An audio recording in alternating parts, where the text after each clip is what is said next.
Fantastic. Welcome, everyone. Thanks for being here. Those of you who know who I am, those of you who got an email wondering how you know who I am, regardless of what it may have been, thank you so much for showing up. Thank you for being here. I'm going to turn off the sound that dings when people join and leave, just in case I'm not the only one that can hear that, and change my view a little bit. Excellent. Very good. Cool.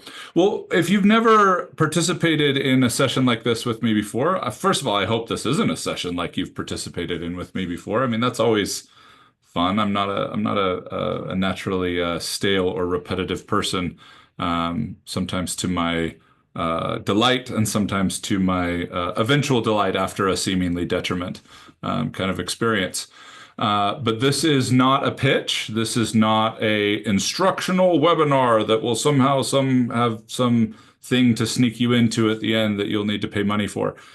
This is a Friday get together where I am not just getting together. We're not just having donuts and coffee, kind of a thing. But I've been in a really intentional place. And what usually gets me in really intentional places is something fun. I spent a lot of my life believing that things that were sincere and things that were sacred had to be serious. Um, that was enmeshed and ingrained in my nervous system on some really deep levels. And one of my favorite things I discovered along my journey was that they didn't have to be. There's one thing to have that land as a concept. There's a completely other part of you, multiple parts of you, to be able to have it actually be trusted by all the parts of you. But we'll talk more about that in a minute. And the fun that I was having here was just this hypothetical, like, okay, let's have some fun. And that's what hypotheticals are for, I think, is to have fun. And sometimes it can be challenging fun, but it's a little less threatening of a challenge or fun to think of it as a hypothetical. Um, yeah, I'm doing my very best to stay on track today. I just noticed my first rabbit hole that I resisted. So everyone, I would like you to please give me a round of applause, please some claps for not, point breaking and pulling on the parachute and jumping out of the plane. And there I go again. I just backdoored the rabbit hole. But okay. But the fun was if I could only teach one thing for the rest of my career. And in my career, I've been coaching in different capacities for about 20 years. Entrepreneurs started in real estate investing, then it moved into education, and then it's just branched out into anything and everything you can imagine. I love the spectrum. I love I love having a business that I don't have to decide what the niche is. I have it built in such a way that the universe lets me know what seems to be the best niche to fit whatever I'm experimenting with and exploring right now. So, and I also love getting to mentor and work with coaches to teach them how to do the same thing.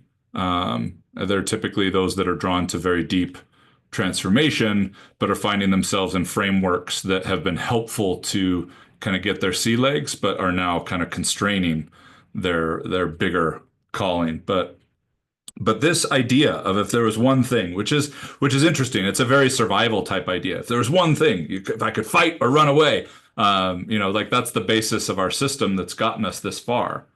We certainly have plenty of things we trip up on in our domesticated, overly stimulated, perfectly messy, disruptive, beautiful life that we have the opportunity to live in now.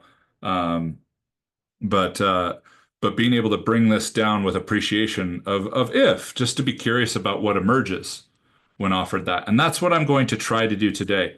And as I was getting ready for this, I had this visual in my mind of this eye cream that I use occasionally. I'm a closet pretend cosmetology person, like in little things here and there. For the most part, I'm pretty like take me as I am kind of thing, which has tracked me from childhood. I could show you some pictures in my yearbook that show that my fashion sense is like trying to prove that I have no fashion sense, which is a really fun game in and of itself. But I got this eye cream because Instagram told me to, and it's interesting. I had this visual where if you squeeze it, you just need a little dot of it because you're just kind of putting it right under here. You just need a little dot of it, and it's so hard to get just a little dot to come out. Has anyone ever tried something like this?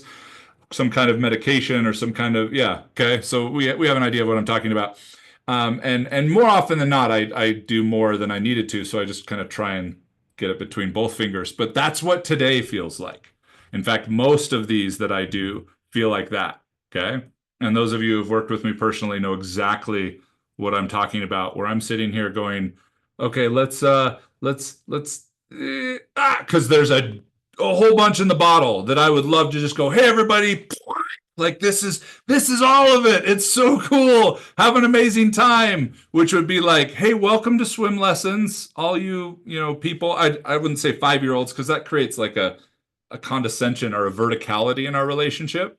And it's very, very important to me. I've found that transformation actually can't occur in a vertical scenario, verticality in relationship, which is difficult considering our entire society is built off of verticality from parent, child, boss, employee, and everything else you can imagine. But it is a horizontal. Thank you, Alfred Adler, who actually rebelled and left Freud and Jung over this principle and a few others. That is actually horizontalness that actually creates a sense of instability in the nervous system at first when you're used to verticality, but actually opens up to transformation. So I'm not here as the adult and you are the transformative children that I'm going to teach how to swim.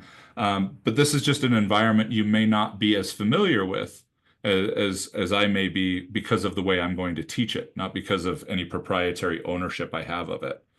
And so I welcome you into this space. I welcome you to be here with me, whether you know me well or not. And I want to read something to kick off today.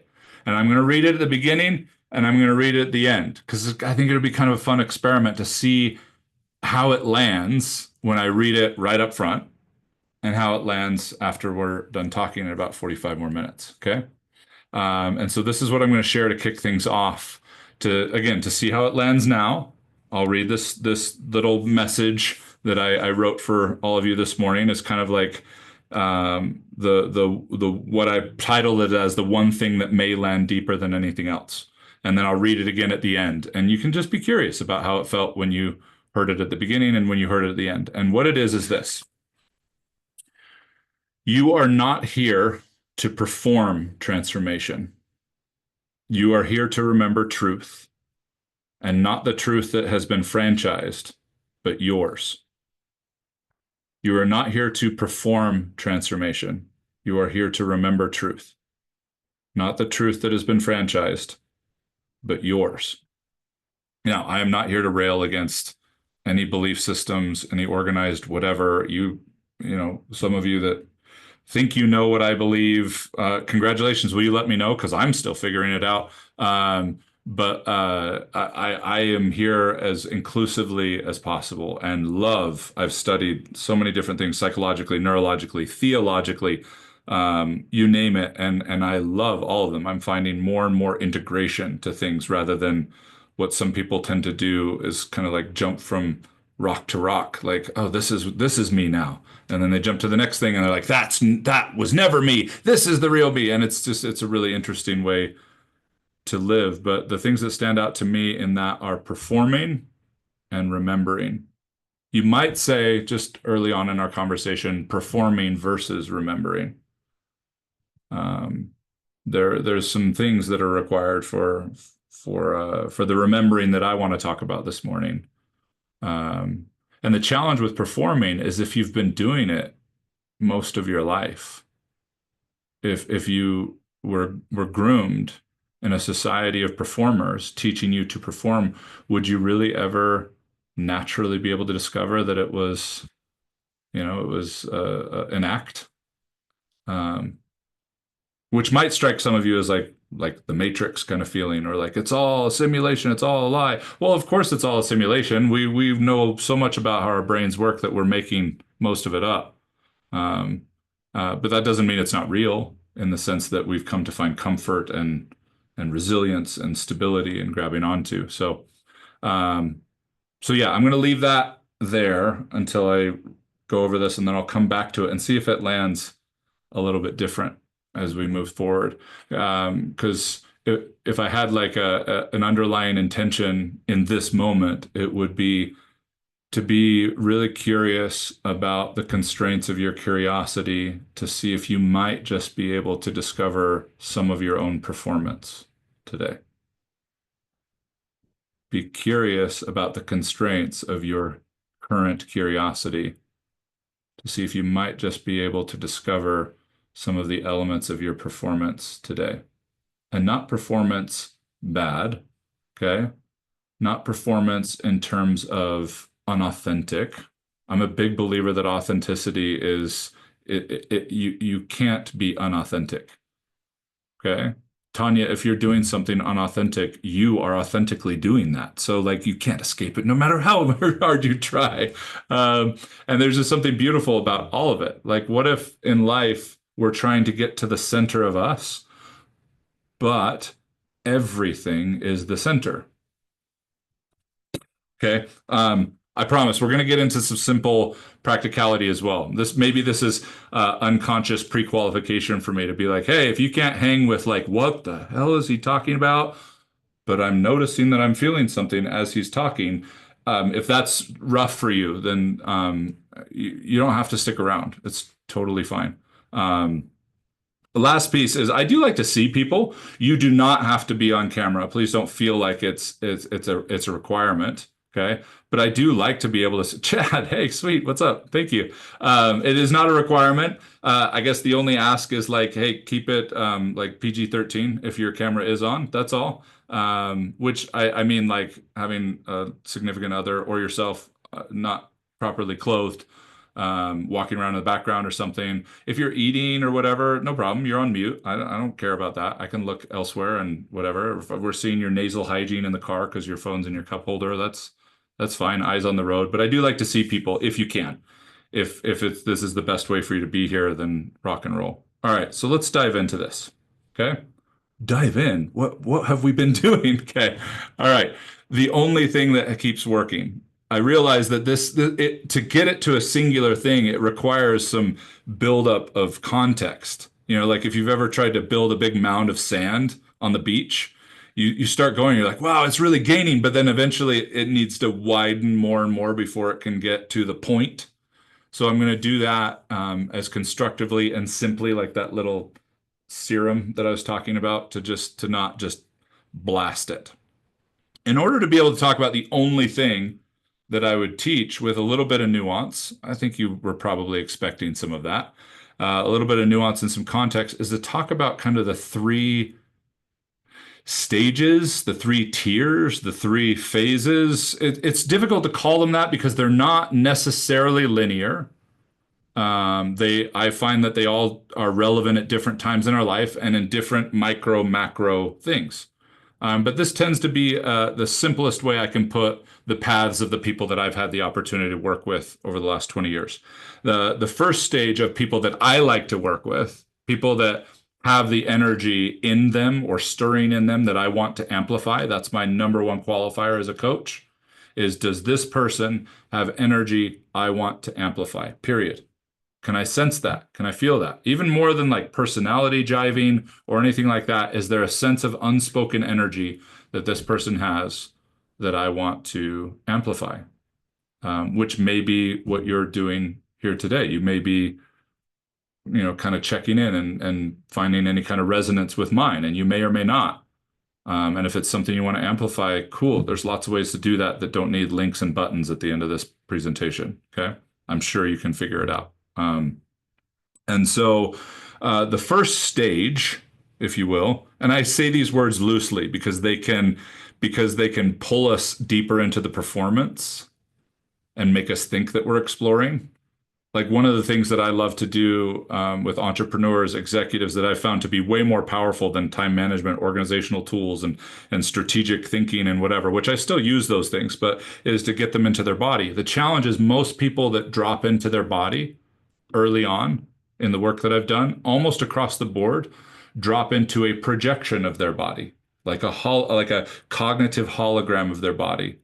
And they feel peaceful because that's what they're supposed to feel peaceful when they drop in and they're meditative because we've been conditioned to perform that way.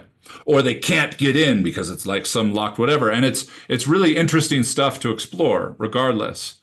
But there are very specific ways to actually get in to your body that aren't about getting the mind offline. That could be detrimental neurologically, okay, or pharmaceutically or whatever else. But I want to hold these terms loosely. So again, if you can be curious about the constraints of your curiosity today, that would be great. And so the first stage we're going to call landing.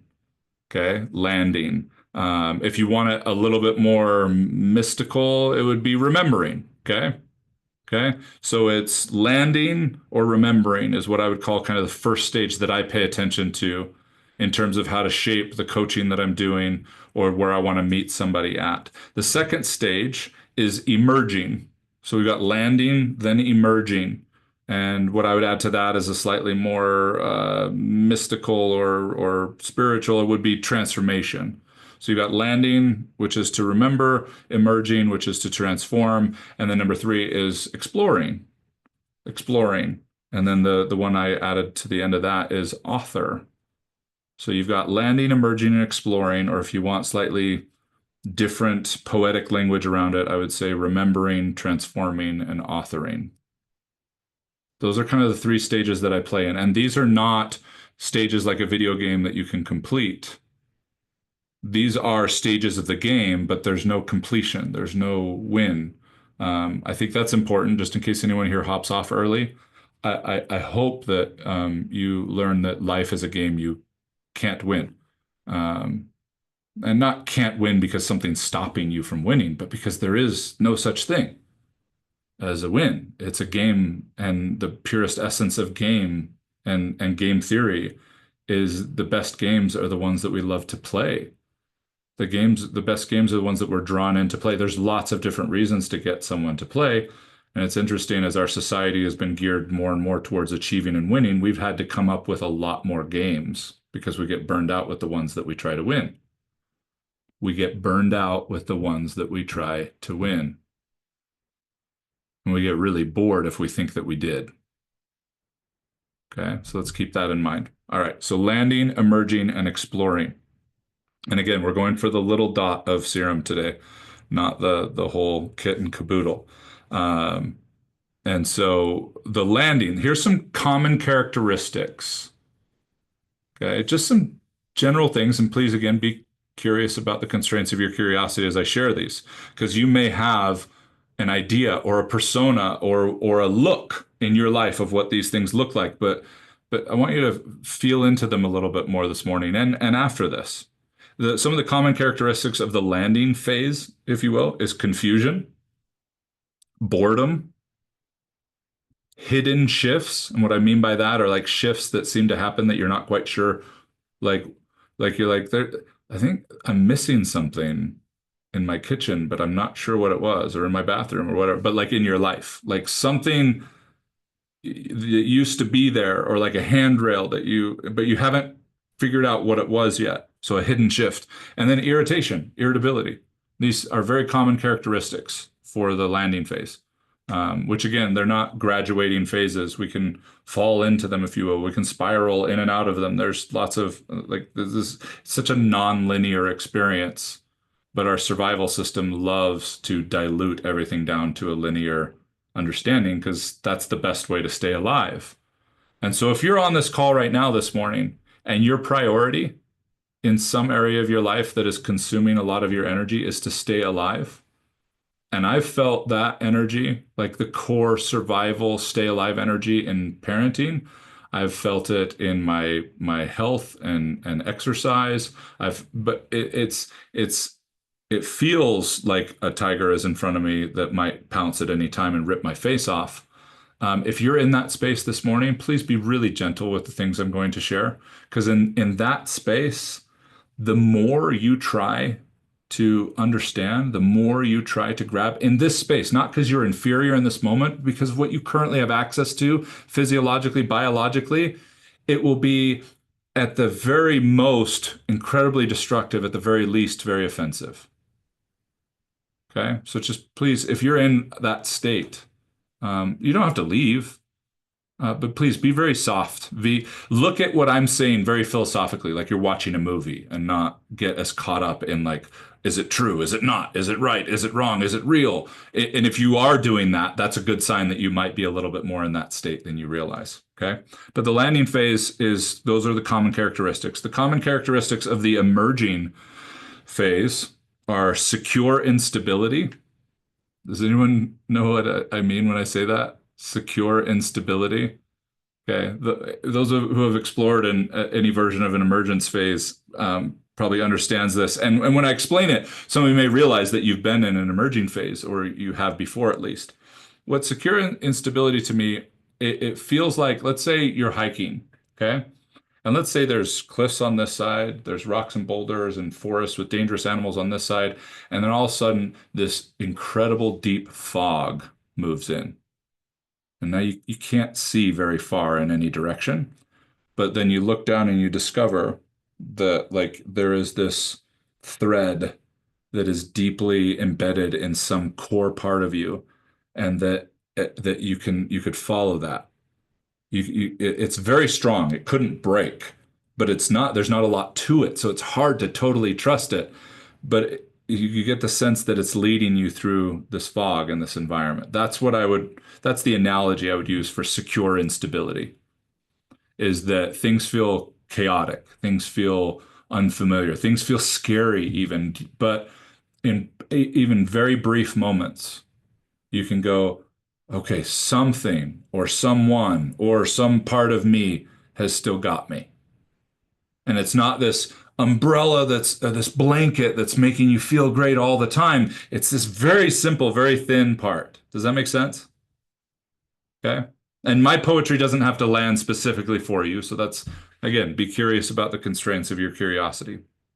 So, secure instability, grieving is a very common characteristic of the emergence. Quiet, like a quiet in the marrow of your bones. Quiet in the bones, not just quiet in your mind. Conflict, ironically. Actually, irony is probably a fantastic word to add to this stage, but quiet and conflict and deconstruction. Secure instability, grieving, quiet, conflict, deconstruction. Okay. And then the third phase, exploring, the common characteristics are experimentation, playfulness, giggles, courage, and everything else from the other two. Experimentation, playfulness, giggles, courage. And I mean like the giggles when you realize how serious you're taking yourself. And you're not laughing at you like you're an idiot, like a demeaning way. You're laughing at the whole canvas of meaning that you just painted. And like how close to the painting you were standing, feeling like it was so real. And then you step back and went, oh my gosh. Okay. That's the kind of giggles I mean. Courage, and then every other characteristic that we've written. Okay. Now, having those other characteristics there and being in those phases are not necessarily the same thing. Any questions? Keeping in mind, we're doing a dot of serum, not um, and I don't say that to edit. I just say that if I don't dive as deep into your question as you might have wanted, that's why. Not you don't ask a question that could be deeper. So you can come off mute and hop in. Ritu, please. Could you expand on deconstruction? That's emerging transformation. Yeah, absolutely. Absolutely. So deconstruction would be, let's say you've been living in a house for most of your life, and you had a sense that there was something not quite you about it, but you have so much appreciation for the history. You have so much appreciation for what it's done for you, for the roof that it's provided, for the memories that have filled the house. Deconstruction is going, okay, I think I might want to figure out what doesn't quite feel right. So you start taking off some of the drywall, you start examining some of the plumbing, you start being curious about what year it was built and what materials were used in that year that were most common that might not be the greatest things to still have for you now, but they were the best at the time. That's what I mean by deconstruction is, but your life is the house. Does that make sense? Yes, thank you. So in your analogy, is it let go that's not working? Um, Not necessarily. That letting go is a is a very performance command in my experience. Now, I am not saying your let go is, but in my experience as a coach, and I mean, I've only studied the brain patterns of about 300,000 people and worked with tens of thousands of giving you my resume so I have credibility. You go, right? Like blah, blah, blah. But like for the essence of this conversation and for giving you an opportunity to be curious about the constraints of your curiosity, I do find more often than not that the philosophy of letting go is a Okay. performative, which So, does not make it bad. I mean, I was a theater major in college. I happened to learn from one of the, in my opinion, one of the greatest artistic directors in the history of the world who had a matching deep love of Shakespeare that I did. And she taught that you've got the mask that you're putting on, the costume that you're wearing, but what brings it to life is finding the depths of your authenticity that ping off of this mask and ping off of this costume. And it was one of the greatest preparations I didn't know I was getting for what I'm doing in my career now. And so when I say performative, I don't mean bad. I just mean, but the challenge is if you're on a stage performing and then the show is over and you didn't realize you were performing, that can be devastating. Or if you go on continuing to try and perform and get everybody else to keep pretending the performance hasn't ended, it gets devastating and unnecessarily frustrating. So I don't mean performative bad. I just mean just like coping mechanisms. It's so necessary, so important that we have them. Where we notice historically more suffering occurs is when we didn't realize we were using a coping mechanism and we thought it was our personality, or we thought it was just who we are, or we thought it was how it was supposed to be. okay, thank you. Yeah, great question. Fantastic. Anybody else?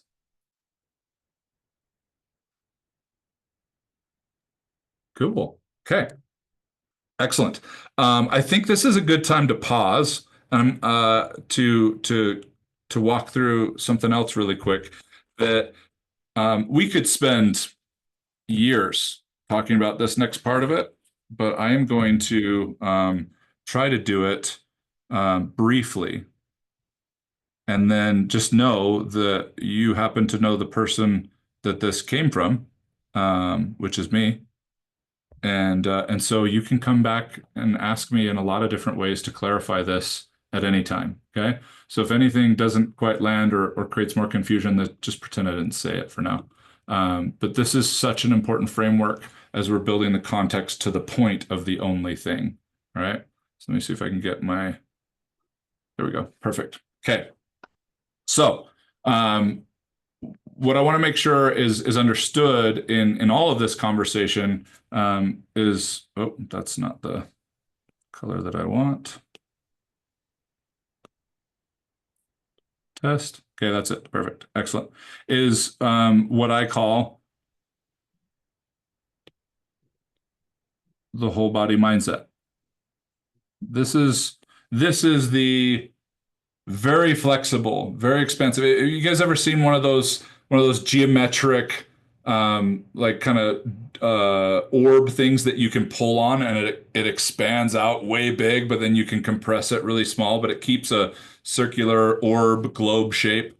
That's kind of what the whole body mindset is this is the best I've got to be as flexible and agile as possible for the counterintuitive, hypocritical, it is, but it isn't experience that is being human. And it comes with a simple breakdown of mindset, which is not a singular thing, okay? It is actually a set of minds. And there are three that I focus on primarily that I find to be the most helpful right now. There may be infinite, but I find these three to be really helpful for the stages that we were just talking about. The first one is the head mind. The second one is the heart mind. and the third one is the gut mind. And these aren't just philosophical. They cover all of those, but they're also biological. They're also practical. The head is the neocortex, the heart is the mammalian aspects of us, and the gut is the reptilian aspects. And they're also not just housed in the brain. We've spent a lot of time in neurology believing that the brain was the command center, and now every few years, especially in the last 10 or 15, that is being broken down and debunked constantly.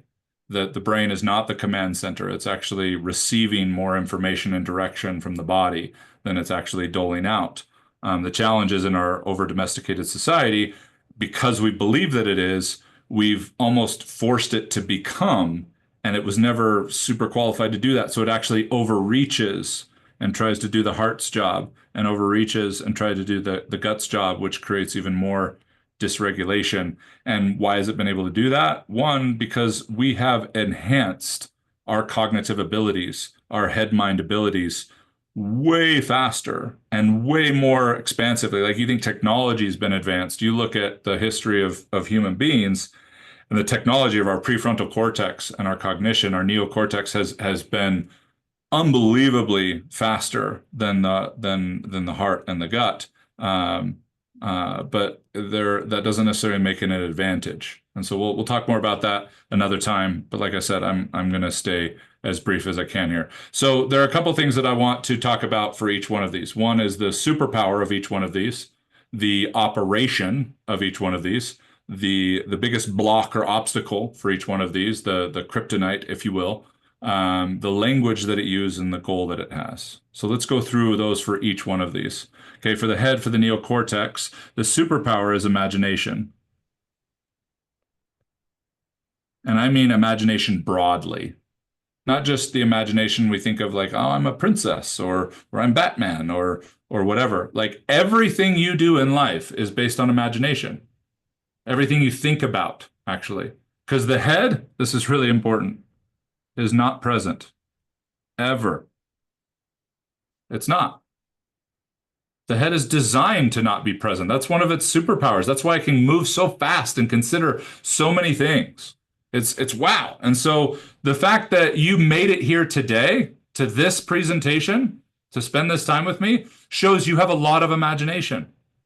You imagined what might happen in the morning. You imagined what you would need to do to remember to be here. You imagined that you could interact with an electronic messaging system called email and understand the imaginary words that were on it. Like, there was a lot of imagination that went into you being sitting where you are, wearing what you're wearing, ready to have this conversation. Okay? So imagination broadly. The operation of the head, its objective, if you will, is to explore. That's one of its greatest gifts, is to lead the expedition. Okay, because it can travel faster and further and cover more ground than any other part of us, because it doesn't have to be present. It can jump back into your past like lightning. It can jump into a speculated future like lightning. It's awesome. The biggest obstacle for the head mind is shame. We could talk for days just about that, but in simple terms, shame is simply the wired framework that you are flawed, that there is something dangerously wrong about you. And the challenge is the mechanism where the seed of shame is planted is actually here in the gut, but where shame from the gut, the seed that is planted in the gut, has all of its power, is in the head. It messes with the thoughts, which is why the sensation of shame in the gut is real, and the stories in the head are all bullshit. Okay, to put it as simply as possible for today. Okay, so then the language of the head mind is words, ironically, which are made up. Okay, which is awesome, but so is everything else, I guess. But the goal of the head mind is creativity. Again, like imagination, I mean that broadly. The creativity it took you to get dressed this morning, from the creativity to the multi-million-dollar business that you built. Okay, whatever it is, those are the superpower the operation or objective, the block or kryptonite, the language, and the goal of the head mind. So let's take a look at what it is for the heart. Okay. The superpower of the heart is intuition. What an incredible gift. Imagine going through life with more of your imagination online, constructive and supportive to you, and more of your intuition online and constructive and supportive to you, which leads to the primary objective of the heart mind, which is to guide. You've got the explorer, the leader of the expedition, but then you've got the actual guide. Okay. The exploring and the guiding are two different things. I think you can grab onto enough of that for right now. The kryptonite, or the biggest obstacle, are attachment wounds. Okay, attachment wounds are how we have been physiologically conditioned to believe we get love and become worthy of love, which is a rather modern term. Love is. It's a very modern understanding for human beings. But what we would call love in this construct, to get love, to be worthy of love, 100,000 years ago, our nervous system would have considered that alive, like how to stay alive, how to be alive. And the reason we are alive today is because of our tribalistic instincts, okay? Because it's not the strong that have survived, as humans have proven. It's the connected. It's not the strong that survived, it's the connected. The strength came from the connection of the tribe, not from the individual within it. And your strength was drawn from the tribe by being attached to it and by being conformed to it or uniform to it. And when you aren't uniform to it, you would feel shame. Like, oh, I shouldn't be my own person. I should fit into the tribe because if I don't, I'm going to die. So shame is actually comes from our core survival systems, and attachments are where we plug into the power of the tribe. In today's day and age, those things get distorted and dysregulated because the head mind has tried to take over with good intentions, but has created some real major disadvantages. And so those attachments aren't just like, I want love. How can I be worthy of love? What if happens if love will go away? Underneath all of that is the equivalent of love and not being loved is life and death. That's how much energy is behind attachments. That's why it can be so brutal. And some of the longest, or at least the deepest, I should say, longest is more time, but some of the deepest wounds that can be healed because they're so built into our system. The language, the head mind is words, the heart is feelings. Okay, feelings is the language of the heart, and its ultimate goal is authenticity. Authenticity. Got it. Cool. Excellent. So imagination, intuition, explore, guide, shame, attachments, words, feelings, creativity, authenticity. We are almost there. The gut, okay, the reptilian aspect, is its superpower is instinct. Instinct. Now just look at that. Wow. So what if I was able to come more online with, more in alignment with, and trusting of my imagination, my intuition, my instincts? What if? Well, as far as you're concerned, you would be unstoppable. As far as the peace that you want, the fulfillment that you want, the joy and the fun and the spaciousness and the patience and all the things that come with a full life, not just a boring life. And the most boring life I think people could have, and this is argued by Dr. Claire Graves in Spiral Dynamics, would be a happy life. Happiness is one of the scents, one of the flavors. Can you imagine eating the same thing for the rest of your life?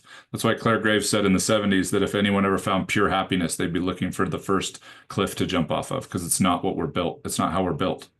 It would create major errors in the syntax, so to speak. So, but instinct is the superpower. To protect is its objective. So explore, guide, protect, and trauma is its kryptonite. That's what dysregulates it. That's what makes our instincts overpowering and overreaching, just like attachments are what make our intuition messy and manipulated, and shame constrains and conforms our imagination. Whew. That's a lot right there, everybody, if you really dive deep into any of those parts. The language that the gut uses is patterns. It is the most difficult one to communicate with as you, as a human being, understand communication today. Because it doesn't have, I want you to really listen to this because people try to get it, but they don't get it, mostly because they get it. And get it is a head mind thing. Okay. And feel it is a heart mind thing. And be it is a gut mind thing. Okay. So if you get it, cool. You took care of one of those. But patterns are tough because patterns don't have logic. They don't respond to explanation. And here's one that's really difficult for some people to wrap their heads around is that your gut has no capacity for morality or ethics. Doesn't even understand what that means. Okay. And if it did, the only moral thing, the only ethical thing for your gut is to stay alive. That's it. So we create all these systems and these frameworks here, and then we make them all feel good, but they don't honor the construct of the gut. And so we find ourselves playing a very limited and handicapped game in what we're doing. And the ultimate goal of the gut is safety. Safety in the pattern, which a synonym of that would be familiar or reliable because it's familiar, because it is predictable would be probably one of the best words to put there. That is the construct, the framework. If coaching with me was a football field, was a sport, this would be the football field. This would be the refs, the players, the field, the lines drawn, the first downs, the point system. This is it. How you decide to play that. The playbook is yours. Okay, the playbook is yours, and that's one of the biggest challenges with performative transformation. Is we're all trying to figure out whose playbook will work for us to our perpetual frustrating suffering, because only yours will. And the challenge is we're trying to find the playbook, but that's not how you get your playbook. Does anyone remember what the third stage is? The third phase? The deeper word I gave for you? Exploring was the practical word. The deeper word was author. You're here to author your playbook in real time. I would never want a playbook for football from someone who's never played football or isn't currently playing football. Okay.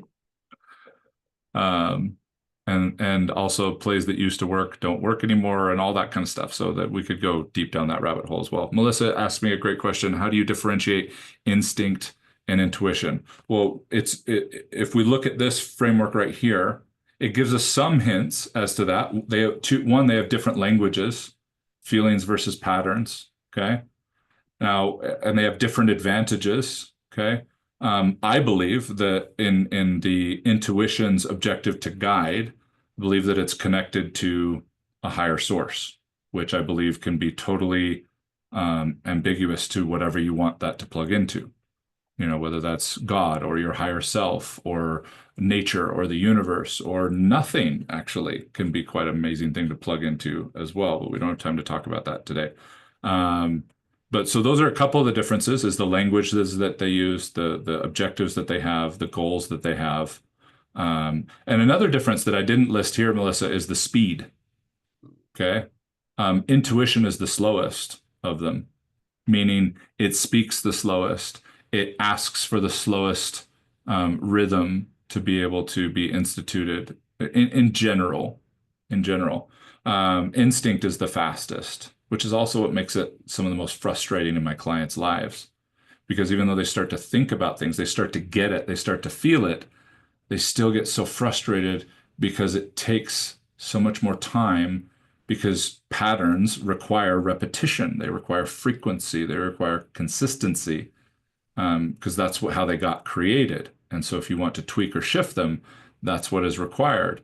And the speed and the speed of the head and the expansiveness of the head and the chaos of the head can make that a really difficult place to incubate new patterns.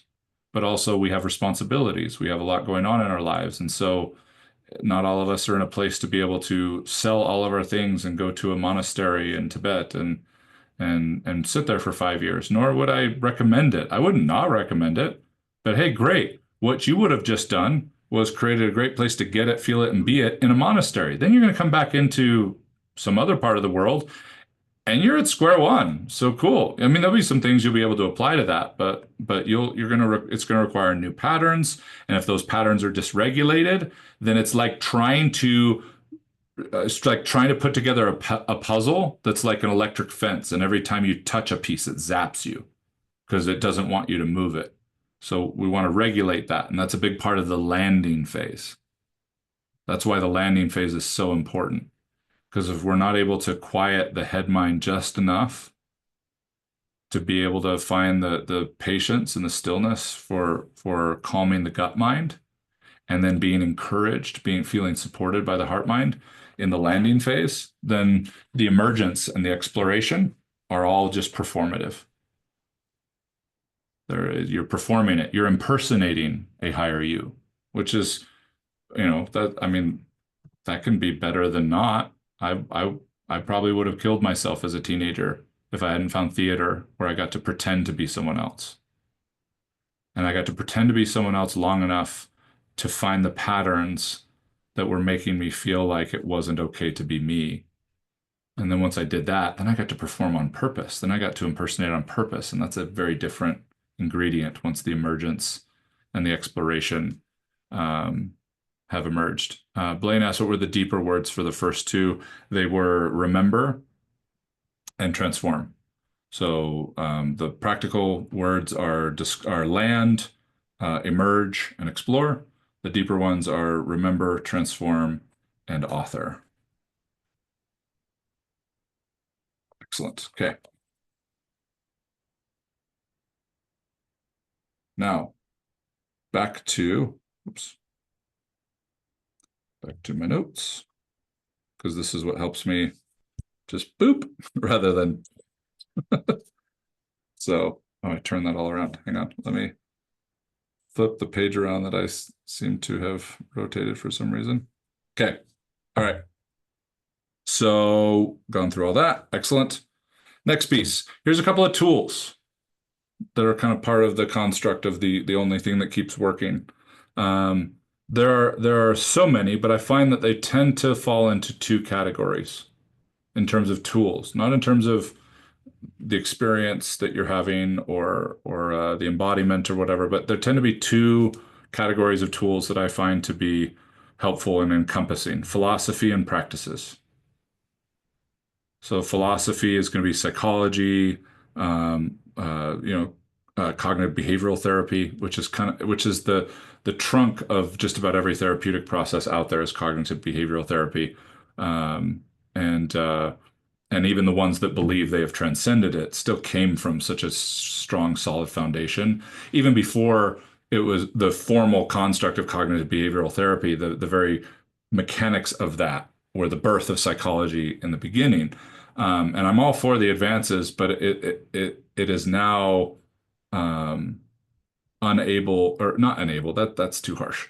It's now in a really challenging position to be curious about its own constraints, even though anyone on the outside of it that is like explored that or even been in it and then go to a different part of their life can look and be like, oh yeah, I can see the constraints. But the challenge is one of its biggest constraints is liability, which is why I never sought licensure, because I wanted to respect liability for sure, but I never wanted it to hold me back from where I could go with people.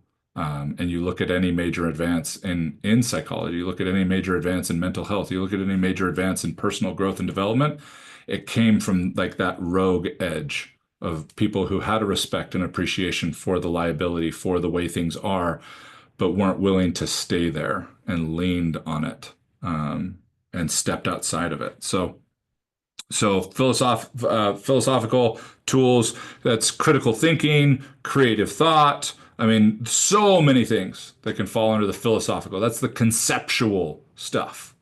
Okay, that's the ideas stuff.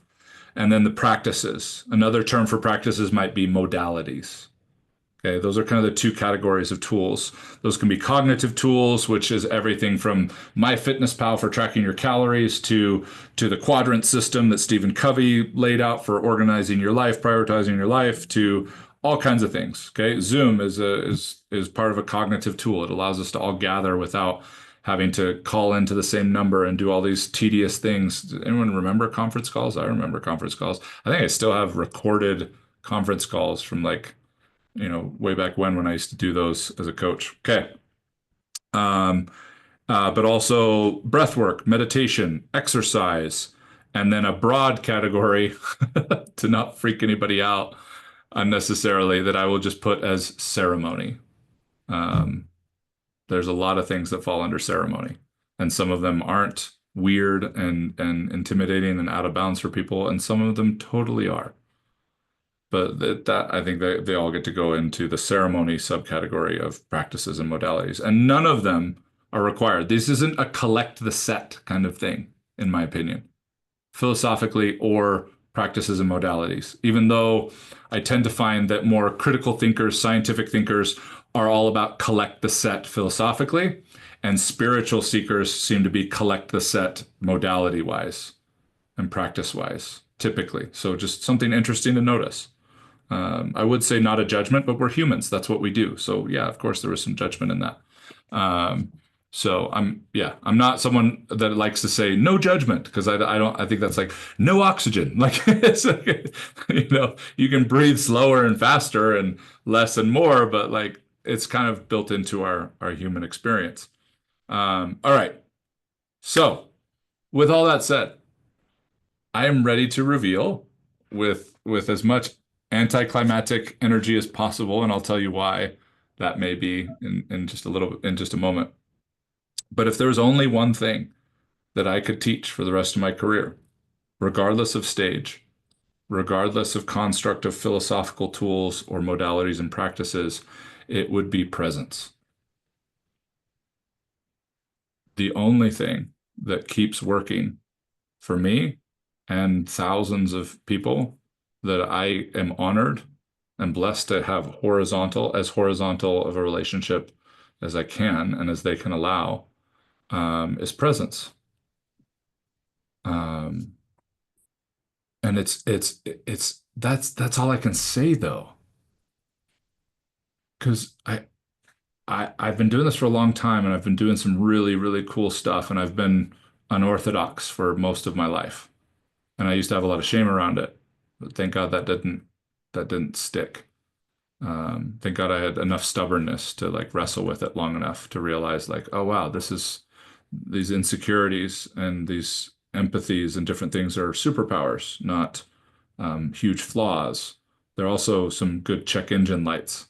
I believe that anyone who wants to do deep transformative work with other people will want to be very in tune, not get rid of, not conquer, oh, heaven forbid, but very in tune with their insecurity, with their imposter feelings, because they're phenomenal guides. And they're also a huge prevention from becoming a cult leader, which I say jokingly and very seriously. If you've ever studied cult leaders, none of them became cult leaders on purpose. Absolutely not. In their own way, they were deep, sincere people who wanted to make a difference. And then they created echo chambers. They lost touch with their insecurity and their imposter. And I mean imposter in the way most people would talk about it. So, all right, so presence. But the challenge with presence is it's an experience. It's outside of the tools category. You can use some of the tools to get in proximity to presence, but what it actually is not achieved. It's not checked off. It's not mastered. I've gotten there sometimes from trying to get there really, really hard and then being like, screw it. And then all of a sudden it shows up. Okay. As one of my favorite quotes says, when you realize you're reading an amazing book, you no longer are. And so it's an interesting thing, presence, where we get to do a lot of preparation for it. But then it is something it's not even invited, but there's something different about it. And I have had so much fun playing the game of when you're far away from it, You can give someone a treasure map. You can say, X marks the spot. Here's the island here's where the treasure of presence is. It's on this island. Because it gets them to take up arms and to invest in a ship and journey into parts of their life they never would have otherwise. The challenge is once they land on the island, they're like, all right, so where is this X? And suddenly they look and the X is gone. It's like, it doesn't exist. It's not a real thing in the sense of what you're trying to accomplish or achieve or arrive in. So the further you are away from presence, the more specific and practical you can be about it. But the closer you get to it, the deeper parts of the whole body mindset allow it or plug into it or do it, and the less of the head mind. But it's such a foundational piece. And safety is the first thing on your voyage to that treasure, to the proximity of that treasure, not the actual arrival or acquisition of it. Safety is always the first thing. It being okay to be you in your bones, it being okay to feel what you're feeling, it being okay to do what you're doing, even if you've been taught that it's destructive. But Paul, that right there is what keeps you in the loop. So I didn't want to just give you presence as the only thing. I wanted to give you what I think is the biggest challenge to it. And it's not the enemy to presence at all. It's actually a phenomenal part of life. We just massively overdose on it because we think it's what gets us to presence, when actually presence is what allows us to do this far more easier, far more abundantly. But we flip the sequence. Who knows why? We could talk about all kinds of conspiracy theories of the great powers that are trying to control us and whatever, and I have as much recreational fun in that place as anybody. But the biggest challenge to presence is pursuit. The idea, the energy, the objective of pursuit. Now, that doesn't mean you need to stop pursuing. And now we're starting to get into some of the tricky parts of, like you had to be there. Like that should be my coaching slogan. Like, hey, Paul, so tell me about your coaching. You had to be there. That would be the best way for me to explain it. And you can see some slightly more exaggerated responses from some of the people who work with me one-on-one who are on this call. The like, yep, that sounds about right. But presence, I want to give you just a little bit of some hints, some helpful hints around the stages, the landing, the emerging, the exploring, around presence. Okay. The curriculum of presence in the landing stage will feel a little bit more like quieting and organizing, but not the organizing you've been taught about, like getting your life in order, the organizing inside, the finding the parts, the allowing them to sit at the table of you.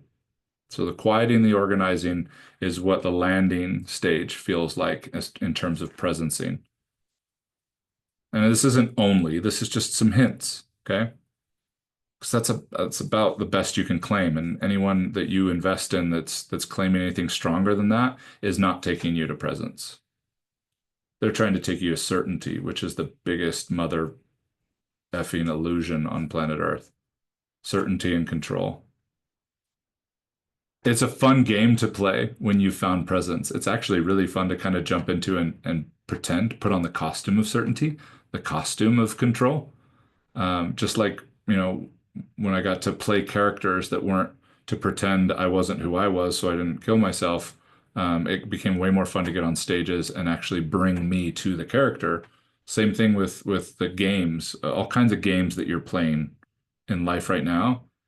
It's actually really fun to go back and play. I'm jumping ahead a little bit, but the emerging stage, presence feels a little bit more like welcoming and healing. Welcoming and healing. So quieting and organizing inside for the landing phase, and welcoming and healing for the emerging phase. And then for the exploring phase, reclaiming and re-engaging. Reclaiming and re-engaging. Reclaiming the things that you were told were someone else's, that you needed to get to you. But then you get to go claim you, and you get to come back and reclaim those things. not as something you need, but something you want, something you get, something you play with. Okay. Health is a big one of those, that you needed to weigh a certain amount or have a certain body composition. When you find more presence in you, you get to come back and reclaim that, not as something you needed, not as something that made you better or worse, but as a game you were curious about plugging back into. Same thing with money. Money is probably one of the biggest ones, especially right now. There's something really fun about the way money and the money game is being put on display at a deeper level than I've seen it in my lifetime right now, because it's not about the money like it was in the early 2000s, or even in the 90s, late 80s. It was there was a big money thing going on that was about the money, but it's more about the money right now without being about the money than I've experienced in my lifetime, which I think is really interesting and really cool. And that's a really fun game to go back and reclaim. Oh man. But I mean, I can tell you this, like this is like Morpheus showing up and being like, "Hey, Neo, you're in a simulation." Okay, thanks. What do you philosophically mean by that? But like, hey, all of you, you are impersonating and performing in a game called Money, and it's a game. And remember, go back to the head mind. You get it, but what most people are struggling to do is to stop feeling the game because that's what keeps you in it. That's substantiating the patterns. I did a reel yesterday, like jokingly, but it landed. It even made me laugh. I put it on TikTok and Instagram, where I was like, "Oh my gosh, you guys, I figured it out.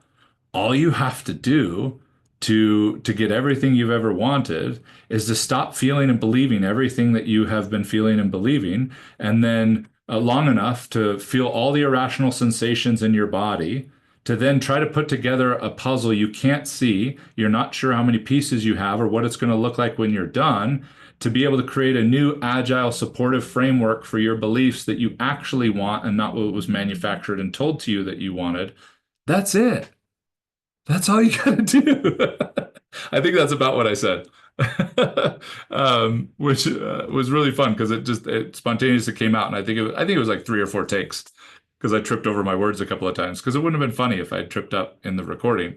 That's kind of what made the punchline so funny. Um, but it's so that's the problem is the harder you try, the more you pursue, the deeper into the game you go. As Thomas Bernard pointed out in his book Extinction, where the main character basically concludes that life is a grotesque joke.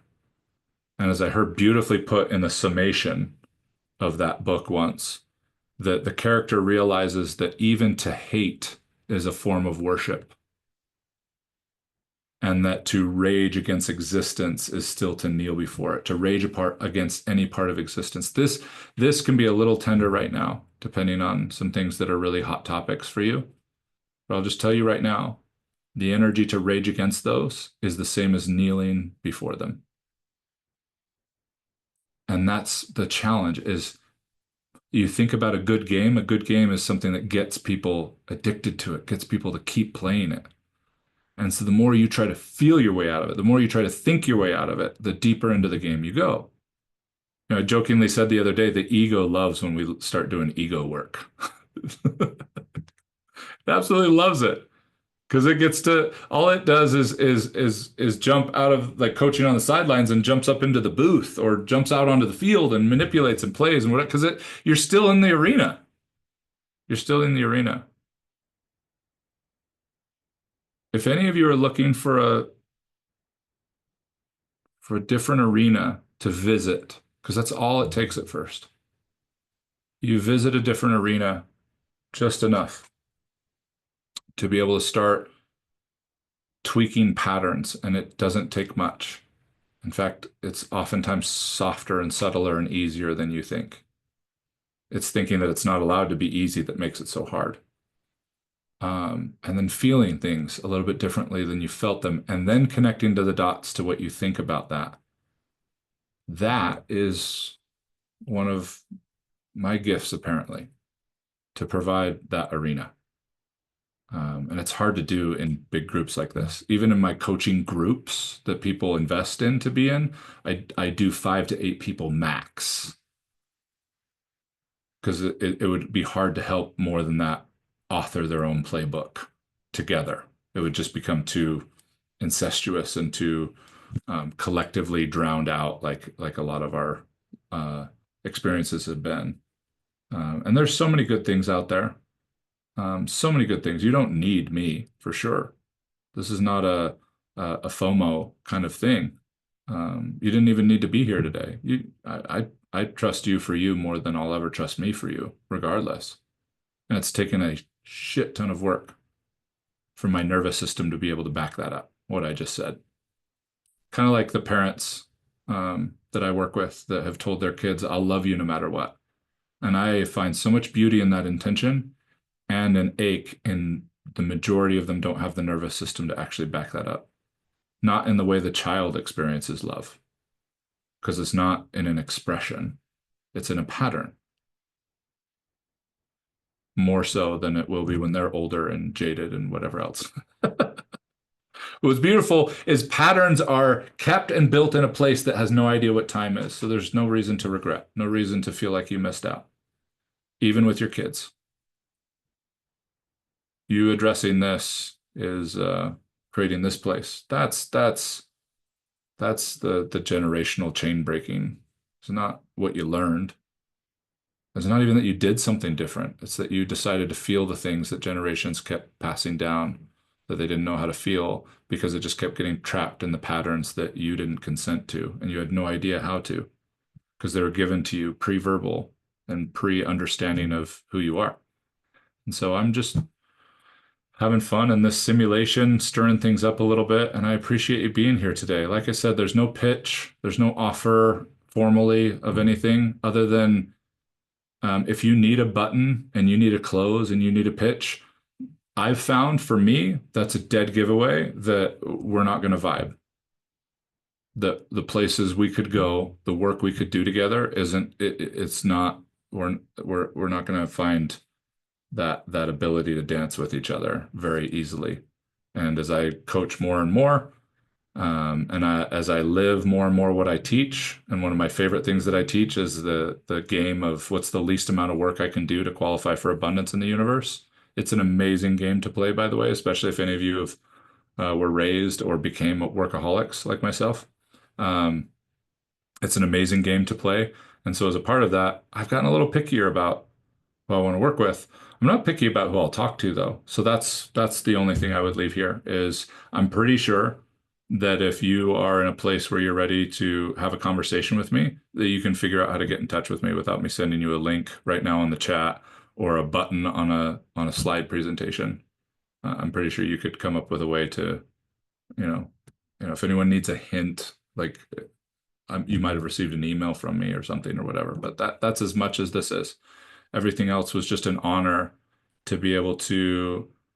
I spend most of my days in experiences with amazing humans, and I'm humbled and honored to look in the faces of several of those people today, which is awesome that I get to have ongoing experiences with that I'm watching do and undo incredible things.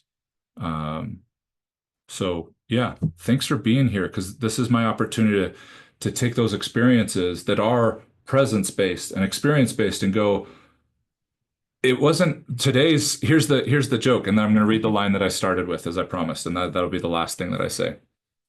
Here's the joke, is it isn't the only thing that I would teach. It's right now, if I could teach something that might get someone's attention to want to come into that experiential arena with me, what would it be? And so that's really what this was.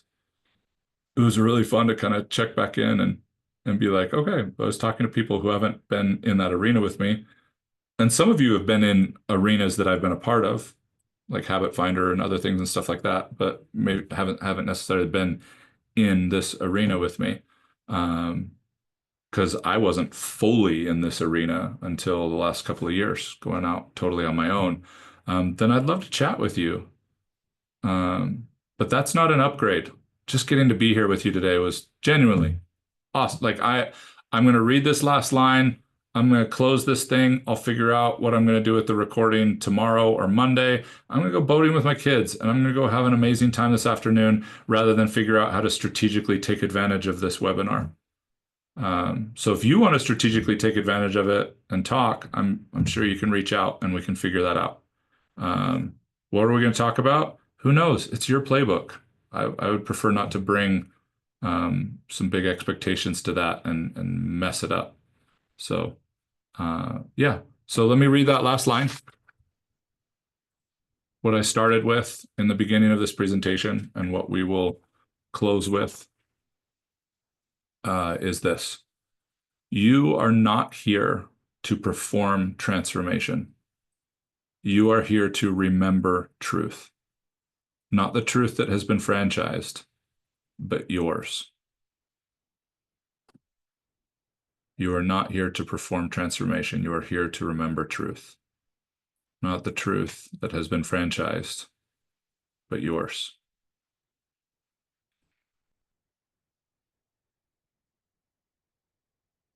Bye.